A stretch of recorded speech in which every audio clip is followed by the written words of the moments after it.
क्या 12 साल बाद बदली राजनीति? धर्मेंद्र प्रधान का इस्तीफा और लोकतंत्र का बड़ा सवाल।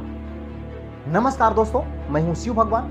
स्वागत करता हूं एक और नए विषय पर, एक और नए वीडियो में। आज की चर्चा किसी एक नेता का नहीं, पार्टी का नहीं, बल्कि उस सवाल का है जो करोड़ों छात्रों और उनके परिवार के मन में कई महीनों से घूम रहा था। सवाल यह है कि क्या सत्ता में बैठे लोगों की जवाबदेही तय हो सकती है, और अगर हां तो क्या हाल की घटना उसी दिशा में एक संकेत है? धर्मेंद्र प्रधान के इस्तीफे को लेकर के देश में अलग अलग राय है। कुछ लोग इसे लोकतंत्र की जीत बता रहे हैं, तो कुछ इसे राजनीतिक रणनीति कह रहे हैं, और कुछ का मानना है कि इससे असली समस्या अभी खत्म नहीं हुई है। इसीलिए जरूरी है कि भावनाओं से हटकर पूरे मामले को समझा जाना चाहिए। सबसे पहले एक बात साफ कर दें, किसी भी लोकतंत्र में केवल चुनाव ही सबसे बड़ी ताकत नहीं होती। जनता की आवाज, शांतिपूर्ण विरोध और सवाल पूछने का अधिकार भी उतना ही महत्वपूर्ण होता है। पिछले कुछ समय में पेपर लीक और परीक्षाओं से जुड़ी समस्याओं ने लाखों छात्रों को प्रभावित किया। कई परिवारों ने आर्थिक और मानसिक कठिनाइयां झेली। ऐसे में जब छात्रों ने लगातार अपनी बात उठाई, तो यह केवल एक परीक्षा का मुद्दा नहीं रहा, बल्कि व्यवस्था पर भरोसे का सवाल बन गया। अब सवाल यह है कि क्या केवल एक मंत्री के जाने से समस्या खत्म हो जाएगी? मेरा जवाब है नहीं, बिल्कुल भी नहीं।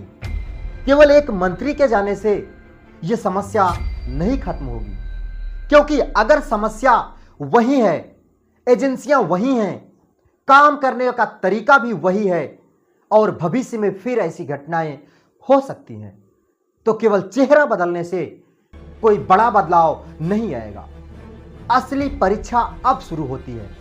नई जिम्मेदारियां संभालने वाले मंत्री के सामने सबसे बड़ी चुनौती होगी कि देश के छात्रों का भरोसा वापस कैसे जीता जाए। केवल बयान देने से बात नहीं बनेगी। परीक्षा प्रक्रिया को पारदर्शी बनाना होगा, सुरक्षा व्यवस्था मजबूत करनी होगी, और जिन कमजोरियों की वजह से बार बार विवाद पैदा होते हैं उन्हें दूर करना होगा।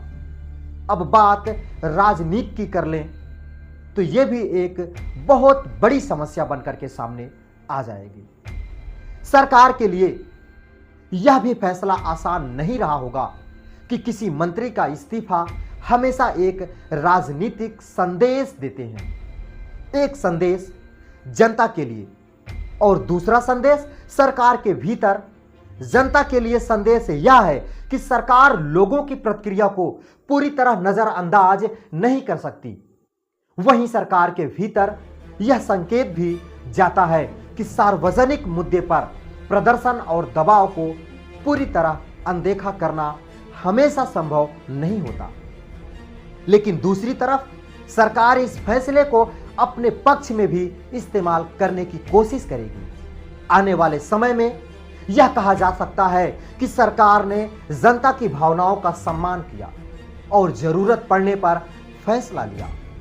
इसीलिए इस घटना के राजनीतिक मायने दोनों दिशाओं में निकल सकते हैं। अब विपक्ष की भी बात होनी चाहिए। अगर किसी मुद्दे को आखिरकार छात्रों के लंबे आंदोलन के बाद इतनी बड़ी चर्चा मिली, तो यह सवाल विपक्ष से भी पूछा जाना चाहिए कि क्या वह इस विषय को संसद और सड़क दोनों जगह उतनी मजबूती से उठा पाया जितनी अपेक्षा थी। लोकतंत्र में सरकार की जवाबदेही जितनी जरूरी है, उतनी ही जरूरी एक मजबूत और सक्रिय विपक्ष भी होता है। अब सबसे महत्वपूर्ण बात, देश के लाखों छात्र आज सिर्फ यह नहीं चाहते कि किसी की कुर्सी जाए, वे चाहते हैं कि अगली परीक्षा बिना डर के हो। उन्हें भरोसा हो कि उनकी मेहनत किसी पेपर लीक या गड़बड़ी की वजह से बर्बाद नहीं होगी। यही इस पूरे विवाद का सबसे बड़ा मुद्दा है।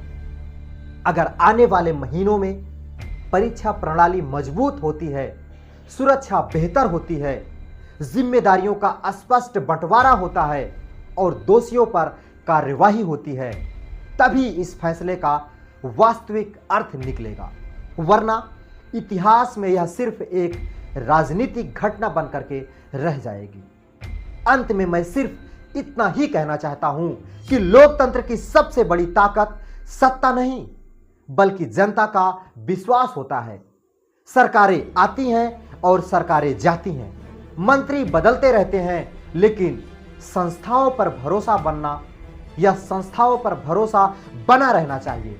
अगर किसी फैसले से उस भरोसे को मजबूती मिलती है तो उसका स्वागत होना चाहिए, और अगर अभी भी व्यवस्था में कमियां हैं तो उन कमियों पर सवाल पूछते रहना भी उतना ही जरूरी है जितना जरूरी मंत्री का इस्तीफा होता है।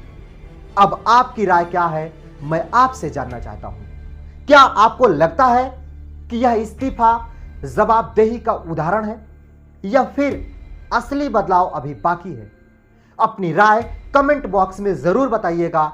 अगर आपको ऐसे ही तथ्यों पर आधारित निष्पक्ष विश्लेषण पसंद आते हैं तो चैनल को भी सब्सक्राइब करना ना भूलना। मिलता हूं फिर किसी नए मुद्दे के साथ, तब तक के लिए जय हिंद।